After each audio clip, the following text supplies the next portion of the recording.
जय जगन्नाथ पिलामाने आज आम दशम श्रेणीर जीवविज्ञान बहिर प्रथम पाठ पोषण विषय दशम श्रेणीर जीवविज्ञान बहिर प्रथम पाठ पोषण विषय आलोचना करवा और पोषण प्रश्न गुड़िक आलोचना करवा। सो आलोक श्लेषण कौन, सबुज उद्भिद यही प्रक्रिया किपरि होता है वर्णना कर।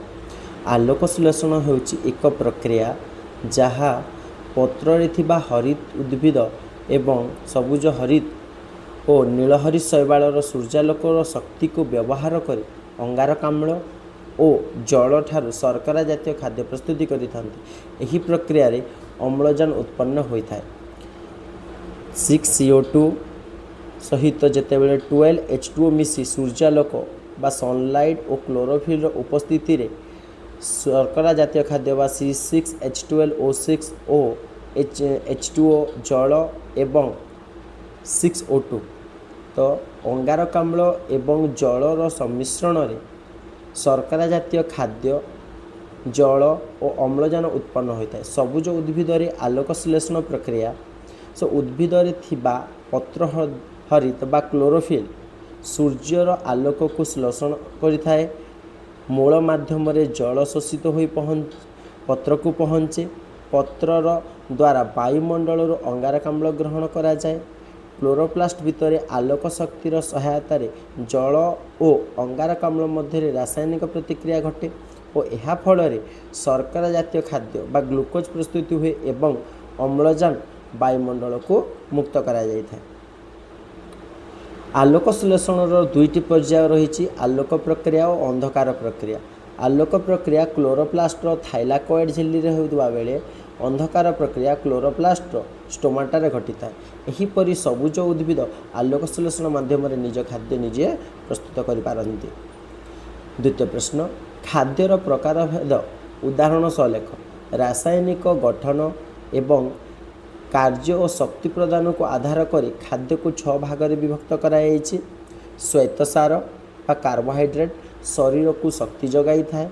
उदाहरण भात आलू गहम आमको श्वेतसार मिलता है।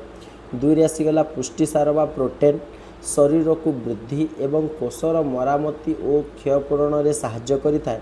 और उदाहरण स्वरूप डाली माछ अंडा एथुर आमको पुष्टिसार मिलता है। स्नेहसार बा फैट्स बा लिपिड्स जाको कही था शरीर को ताप शक्ति जगाए और शरीर को चिकन मध्य रखी था। उदाहरण स्वरूप घी तेल माखन यू बा क्षीर जातीय पदार्थ आमको स्नेहसार मिलता है।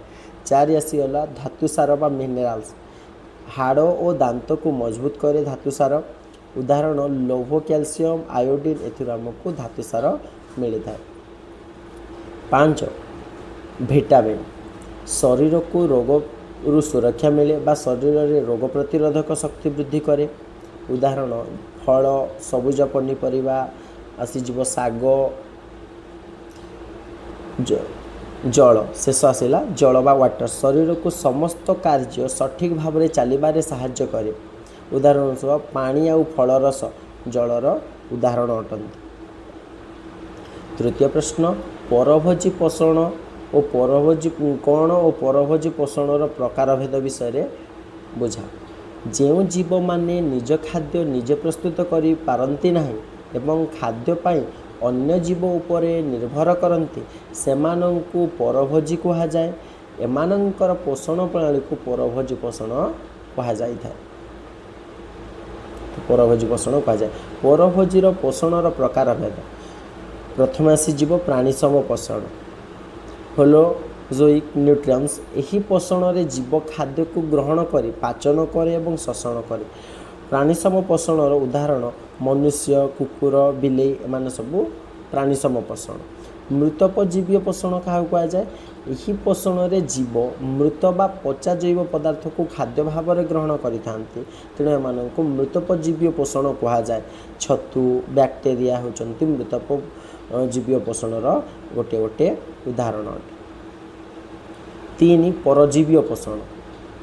परजीवी पोषण एथिरे जीव अन्य जीवर शरीर ऊपर बा भितरे रही खाद्य ग्रहण करिथांती। तो परजीवी पोषण अन्य जीव ऊपर निर्भर करती। तो जमीती कि शरीर भितरे रहुतिबा जीव होची प्लाज्मोडियम विभिन्न प्रकार कृमि दशी कृमि और शरीर बाहर रोकवा जीव मानक मध्य आसी जीव उकुणी आम शरीर में रोची आम शरीर रक्त शोषण करुच्ची जुआ ये सब होती परजीवी पोषण गोटे गोटे उदाहरण। सहजीवी पोषण क्या कहुए यही पोषण में दुईटी जीव एक साथी रही परस्पर को लाभ दे था और एमाने गोटे स्थान में विचरण करुवा लगी एमानकु सहजीवी पोषण कहुए। लाइकेन शैवाल फंगस एमाने होचंती सहजीवी पोषण गोटे गोटे उदाहरण। परवर्ती प्रश्न मनीष खाद्य नली विभिन्न अंश लेख और पार्टी रे खाद्यर परिवर्तन किपरि होता है बुझा।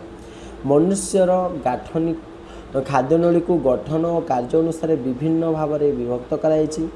एक पाटी मुख गह्वर ग्रसनी ग्रासनली पाकस्थली क्षुद्रांत्र बृहदंत्र मलाशय मलद्वार ये भाव में आमर 9टी भाग में 9टी अंश अच्छी जहाँ को 9 भाग में विभक्त कराई। ये हूँ आम मनीष खाद्य नली विभिन्न अंश गुड़िक। तो पार्टी खाद्यर परिवर्तन किपरि होता है देखा। पार्टी रे दांत द्वारा खाद्य आम चबा जाई छोट छोट खंड में परिणत हुए तापर जीवरे खाद्य को घुंचाई लाल सह भल भाव में मिसा जाए और लाल ग्रंथि निष्करित लाल रे थिबा टायलिन नामक एंजाइम श्वेतसार बा शर्करा जातीय खाद्य परिवर्तन करिथांती। या फल खाद्य नरम हो गिलिबारे सहज होता है। परवर्ती प्रश्न पाकस्थली गठन और कार्य। पाकस्थली गठन पाकस्थली जठर थली आकार एक अंग अटे बा मुनियाकृतिर होता है। यह उपर भाग चौड़ा एवं तल भाग कम ओसारिया होता है। पाकस्थली उपर भाग को कार्डियाक स्टोमाक होता बेले तल भाग को पाइलोरिक स्टोमाक बोलिकी कहा जाता है। पाइलोरिक भागर शेष में मुद्रिका आकार में पेशी थाए ताहाको आमे पाइलोरिक स्पिक्टर बोलिकी कही था। पाकस्थल भीतर पटे अनेक सारा ग्रंथि थाए जो मानक जठर रस स्राव करती। पाकस्थल कार्य खाद्य को किछि समय पर्यंत संरक्षण करे खाद्य को मंथन कर अर्धतरल आकार में परिवर्तन करा जाए और जठरे थिबा HCl जीवाणु को नष्ट कर दिए और पेनिसिलियम एंजाइम प्रोटीन द्वारा पाचन आरंभ हुए और पचा खाद्य को धीरे धीरे क्षुद्र दान भाव में सरल में परिणत करिଥାଏ। परवर्ती प्रश्न देखिबा पाकनली सहित जड़ित ग्रंथगुड़िकर नाम कौन और तांकर कार्य कौन। पाकनली सहित जड़ित दुईटी ग्रंथि अग्नाशय और यकृत। अग्नाशय ग्रंथिर कार्य अग्नाशयरु अग्नाशय रस क्षरण हुए और यही रस विभिन्न प्रकार एंजाइम और सोडियम हाइड्रोजेन कार्बोनेट थाए। सोडियम हाइड्रोजेन और कार्बोनेट पाकस्थली आसुथिबा अम्लीय खाद्य को क्षारीय परिणत करते। अम्लीय खाद्य को कौन करती क्षारीय कर दियंती। अग्नाशयर रस एंजाइम खाद्य को सरल खाद्य रे परिणत करे एवं अग्नाशयरु इंसुलिन रक्त रे शर्करा परिमाण नियंत्रण करिबारे सहायता करे एवं इंसुलिन ठीक भाव में क्षरण हेले नहेले मधुमेह रोग होबार संभावना रही था। तो ये थिला अग्नाशय ग्रंथिर किछि कार्य। एबे देखिबा जे आमे यकृतर कार्य कौन। यकृत ग्रंथिर कार्य होछि यकृत रे पीतरस क्षरण हुए एवं पीतरस चर्बी को सूक्ष्म कणारे भांगी पाचन रे सहायता करिଥାଏ। यह खाद्यर पाचन को सहज करे। तो परवर्ती प्रश्न सहजीवी पोषण। सहजीवी बेले बेले दुईटी भिन्न जातिर प्राणी और अणुजीव प्राणी एवं उद्भिद और अणुजीव एकाठी बास करिवार देखा जाए। तो एमानंकु सहजीविता कहा जाए। यही पोषण प्रणाली को सहजीवी पोषण कही था। एथिरे उभय जीव परस्पर को निर्भर करथांती। उदाहरण शैवाल फंगस मिसी लाइकेन गठन करिथांती। आमर केते प्रकार और केतोटी दांत अच्छे। आम पाटीर माढ़ी 16टी दांत एवं तल माढ़ी 16टी दांत टोटाल 32टी दांत रही अछि। आम पाटी मोट 4 प्रकार दांत थाए। कृतंद दांत श्वान दांत चर्वण दांत और चर्वण दांत। तो 2टी आसिला श्वान दांत तापर आसीजिव 4टी कर्तन दांत कहि परिबा।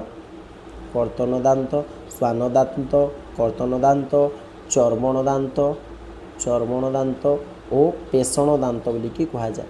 ପେଷଣ ଦାନ୍ତ। ତ ଏଇଭଳି ଭାବରେ 4ଟି ଦାନ୍ତ ରହିଛି ଓ ଉପର ମାଢ଼ି ଓ ତଳ ମାଢ଼ିରେ 16 ଓ ଟୋଟାଲ 32ଟି ଦାନ୍ତ ଆମ ଶରୀରରେ ରହିଛି। ପରବର୍ତ୍ତୀ ପ୍ରଶ୍ନ, ଜୀବ କେତେ ପ୍ରକାର ସ୍ୱାଦ ବାରିପାରେ ଓ ଜିଭର ଅନ୍ୟ କାର୍ଯ୍ୟଗୁଡ଼ିକ କ'ଣ? ଜିଭ ମୁଖ୍ୟତଃ 4 ପ୍ରକାର ସ୍ୱାଦ ବାରିପାରେ। ତ ଏଥିରେ ତିତା ଦେଇଦେଇଛି, ଏଇଟା ଭୁଲ ଅଛି ପିଲେ। ତ ଏଇଟା ହେଇଯିବ ପିତା, ଖଟା, ମିଠା ଓ ଲୁଣିଆ। ଜୀବ ଖାଦ୍ୟକୁ ଚୋବାଇବା, ଗିଳିବା ଓ କଥା କହିବାରେ ସାହାଯ୍ୟ କରେ। ଖାଦ୍ୟକୁ ଏପଟ ସେପଟ କରିବା, ଗିଳିବାରେ ସାହାଯ୍ୟ କରୁଛି, କଥା କହିବାରେ ସାହାଯ୍ୟ କରୁଛି।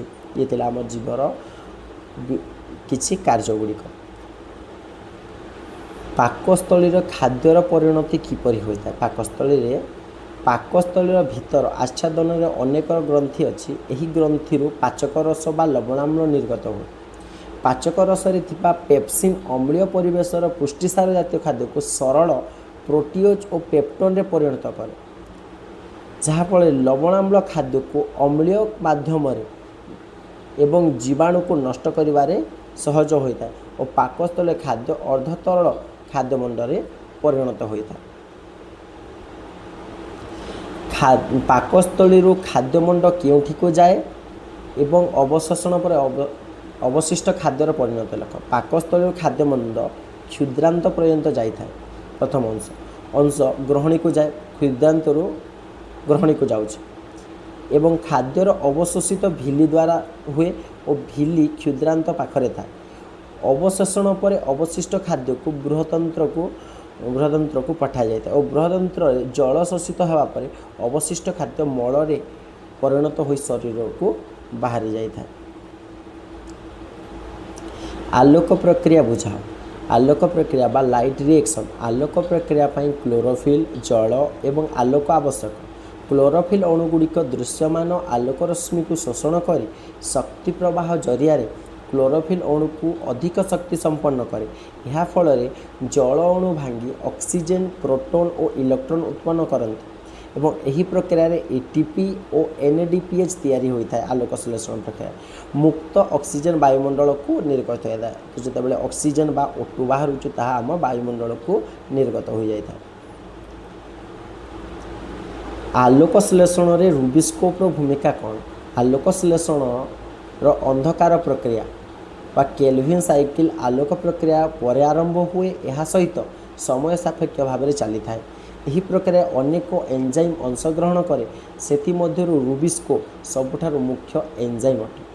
ରୁବିସ୍କୋକୁ RUBP ସହ ଯୋଡ଼ି ଗ୍ଲୁକୋଜ୍ ତିଆରି ଆରମ୍ଭ ହୋଇଥାଏ ଏବଂ ଏହା ଆଲୋକ ଶ୍ଳେଷଣରେ କାର୍ବନ ଧାରଣ କରି ଖାଦ୍ୟ ତିଆରି କରିବାରେ ସାହାଯ୍ୟ କରିଥାଏ।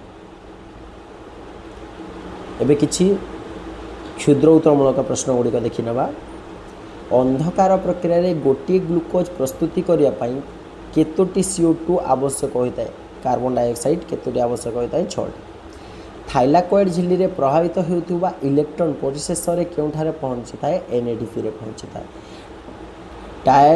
ଟାମାଲିନ୍ ଜାଗାରେ ଟାୟାଲିନ୍ ହେଇଯିବ। ଟାୟାଲିନ୍ ନାମକ ଏନ୍ଜାଇମ୍ କେଉଁଠାରେ ଥାଏ?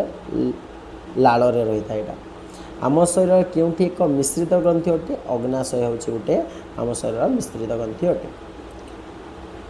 ଶୂନ୍ୟ ସ୍ଥାନ ପୂରଣ କର। ପାକସ୍ଥଳୀର ଉପର ଅଂଶକୁ କାର୍ଡ଼ିଆକ୍ ଷ୍ଟୋମା କୁହାଯାଏ ଓ ତଳ ଅଂଶକୁ ପାଇଲୋରିକ୍ ଷ୍ଟୋମା କୁହାଯାଇଥାଏ। ମଲାଙ୍ଗ, ନିର୍ମୁଣୀ ଏସବୁ ଗୋଟେ ପରଜୀବୀର ଉଦାହରଣ ଅଟନ୍ତି। ଲାଳରେ କ'ଣ ଥାଏ? ଲାଳରେ ଟାୟାଲିନ୍ ଥାଏ ନାମକ ଏକ ଏନ୍ଜାଇମ୍ ରହିଛି। ଖାଦ୍ୟ ଓ ପବନକୁ ଯେ ବାଟରେ ଚାଳନ କରାଯାଏ ସେହି ବାଟକୁ କ'ଣ କୁହାଯାଏ? ଗ୍ରସନୀ କୁହାଯାଇଥାଏ। ପିତ୍ତ ଏବଂ ସ୍ନେହସାର ଜାତୀୟକୁ ଡେସ୍ କରାଯାଇଥାଏ, ଇମୋଲିଫିକେସନ୍ କରାଯାଇଥାଏ। ଜଳର ଆଲୋକ ବିଶ୍ଳେଷଣ ଡେସ୍ ଝିଲ୍ଲିରେ ହୋଇଥାଏ? ଥାଇଲାକଏଡ଼୍ ଝିଲ୍ଲିରେ ହୋଇଥାଏ। ରେଖାଙ୍କିତ ଶବ୍ଦ ବଦଳାଇ ଠିକ୍ ବାକ୍ୟ ଲେଖ। ପିତ୍ତରସରେ ଥିବା ଟାୟାଲିନ୍ ସ୍ନେହସାର ଜାତୀୟ ଖାଦ୍ୟର ଅଦ୍ରବୀକରଣ। ତ ଟାୟାଲିନ୍ ଜାଗାରେ ପିତ୍ତକୋଷରେ ରହିଥିବା ସ୍ନେହସାର ଜାତୀୟ ଖାଦ୍ୟର ଅଦ୍ରବୀକରଣ କରିଥାଏ, ପିତ୍ତ ଲବଣ କରିଥାଏ। ମଣିଷର ପ୍ରତି ମାଢ଼ିରେ 2ଟି କର୍ତ୍ତନ ଦାନ୍ତ ଥାଏ। କର୍ତ୍ତନ ନୁହେଁ, 2ଟି ଲେଖାଏଁ ଶ୍ୱାନ ଦାନ୍ତ ଥାଏ। 2ଟି ଶ୍ୱାନ ଦାନ୍ତ ଥାଏ। 2ଟି ଶ୍ୱାନ ଦାନ୍ତ ଥାଏ। ଭୁଲିଗଲା ପିଲେ, 2ଟି ଶ୍ୱାନ ଦାନ୍ତ ଥାଏ। ଯେଉଁ ପରଭୋଜି ମୃତ ଗଳିତ ପଚାସଢ଼ା ଉଦ୍ଭିଦ ଓ ପ୍ରାଣୀରୁ ଖାଦ୍ୟ ଗ୍ରହଣ କରି ନିଜ ପୁଷ୍ଟି ସାଧନ କରିଥାନ୍ତି ତାଙ୍କୁ ପରଜୀବୀ କୁହାଯାଏ। ପରଜୀବୀ ପରଜୀବୀର ଅର୍ଥ ହେଲା ଯେଉଁ ଜୀବମାନେ ଅନ୍ୟ ଜୀବ ଉପରେ ନିର୍ଭର କରନ୍ତି ଖାଦ୍ୟ ପାଇଁ ତାକୁ ପରଜୀବୀ କୁହାଯାଏ। ମୃତ ଗଳିତ ପଚାସଢ଼ା ଖାଦ୍ୟ ଖାଉଥିବାକୁ ଆମେ ମୃତପଭୋଜୀ ବୋଲିକି କହିଥାଉ। ସାପ୍ରୋଫାଇଟ୍ ବୋଲିକି କହିଥାଉ, ମୃତପଭୋଜୀ ବୋଲିକି କୁହାଯାଏ। ଓକେ, ମୃତପଭୋଜୀ। ପ୍ଲାଜମୋଡ଼ିୟମ୍ ଏକ ବାହ୍ୟ ପରଜୀବୀ। ପ୍ଲାଜମୋଡ଼ିୟମ୍ ଆମ ଶରୀରର ବାହାରେ ନୁହେଁ, ଆମ ଶରୀରର ଭିତରେ ଥାଏ, ଆନ୍ତଃପରଜୀବୀ। ପ୍ଲାଜମୋଡ଼ିୟମ୍ ବାହ୍ୟ ପରଜୀବୀ ନୁହେଁ, ଆନ୍ତଃପରଜୀବୀ। ବାହ୍ୟ ପରଜୀବୀ ଉଦାହରଣ ହେଉଛି ଉକୁଣି। ଉକୁଣି ଆସିଯିବ ବାହ୍ୟ ପରଜୀବୀ। ସମ୍ପର୍କ ଅନୁସାରେ ତୃତୀୟ ଶବ୍ଦ ଲେଖ। ଗ୍ଲୁକୋଜ୍ ଯେମିତି ଶ୍ୱେତସାର ସେଭଳି ଏମିନୋ ଏସିଡ୍ ହେଉଛି ପ୍ରୋଟିନ୍। ପ୍ଲାଜମୋଡ଼ିୟମ୍ ଅନ୍ତଃପରଜୀବୀ କିନ୍ତୁ ଉକୁଣି ବାହ୍ୟ ପରଜୀବୀ। ଏବେ ହିଁ ଆଲୋଚନା କରିଥିଲା। ଖାଦ୍ୟନଳୀର ଦ୍ୱାରକୁ ଗଲେଟ୍ କୁହାଯାଉଛି ତ ଶ୍ୱାସନଳୀ ଦ୍ୱାରକୁ ଗ୍ଲୋଟିସ୍ କୁହାଯାଏ। ଗାଇକୋଲିସିସ୍ କୋଷଜୀବକ ସେଭଳି ସାଇଟ୍ରିକ୍ ଅମ୍ଳ ମାଇଟୋକଣ୍ଡ୍ରିଆ। ସୋ ଆଜିର ଭିଡ଼ିଓକୁ ଏଇଠି ସମାପ୍ତ କରୁଛୁ। ଯଦି ଭିଡ଼ିଓଟି ଭଲ ଲାଗିଥିଲେ ଲାଇକ୍ କମେଣ୍ଟ ସେୟାର କରିବାକୁ ଭୁଲନ୍ତୁ ନାହିଁ ଓ ଏହି ଚ୍ୟାନେଲଟିକୁ ସବସ୍କ୍ରାଇବ୍ କରିଦିଅ, ଯାହାଫଳରେ ମୋର ସମସ୍ତ ଭିଡ଼ିଓ ଗୁଡ଼ିକ ତୁମ ପାଖରେ ପହଞ୍ଚିଯିବ। ଜୟ ଜଗନ୍ନାଥ।